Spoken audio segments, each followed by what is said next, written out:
Shenjat e para të alergjisë tek foshnjët shpesh shfaqen në mënyrë të papritur dhe ngatërohen lehtë me simptoma të zakonshme sezonale. Kohët e fundit, prania e alergjive po bëhet gjithnjë e më e dukshme, sidomos gjatë ndryshimeve të sineve dhe ekspozimit ndaj faktorëve të ndryshëm nga ambienti. Specialist pediatri Harkan Mehmedi theksoi se alergjit paraqesin reagim të organizmit ndaj një substance apo ndaj një agenti të huaj, i cili quhet alergjen. Mehmedi sqaroi se alergjen mund të jetë çdo gjë e panjohur për trupin e njeriut, ku sipas tij dallojmë alergji sezonale, të cilat paraqiten gjatë stinës së pranverës dhe vjeshtës, dhe se gjatë stinës së pranverës i kemi alergjit prej polenit dhe prerjes së barit apo diçka tjetër. Si shenjat para të cilët paraqiten tek alergjit janë rinitis apo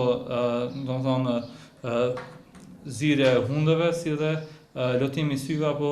kruarja e syve. Ato janë si shenjat para të alergjive, ku nuk do të thotë që vetëm këto janë si shenja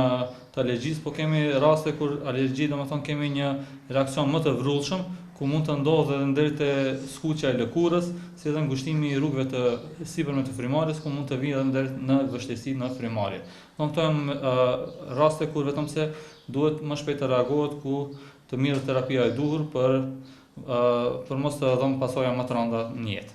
Mehmedi bëri të ditur se janë testet alergjike të cilat bëhen pas moshës 2 vjeçare dhe nëse ka nevojë para moshës 2 vjeçare, atëherë bëhet nëpërmjet gjakut. Alergjit varësisht prej predispozicionit gjenetik, domethënë nëse prindrit kanë pasur alergji njëri apo 2 prindërit, zakonisht ajo vazhdohet edhe tek fëmia. Mirë, po kemi raste domethënë shumica e njerëzve vetëm se e dinë kur kanë pasur alergji, ajo vetëm vazhdon edhe tek fëmijët dhe simptomat janë të ngjashme, domethënë nuk ka simptoma të veçanta të cilët për mos të dalluar.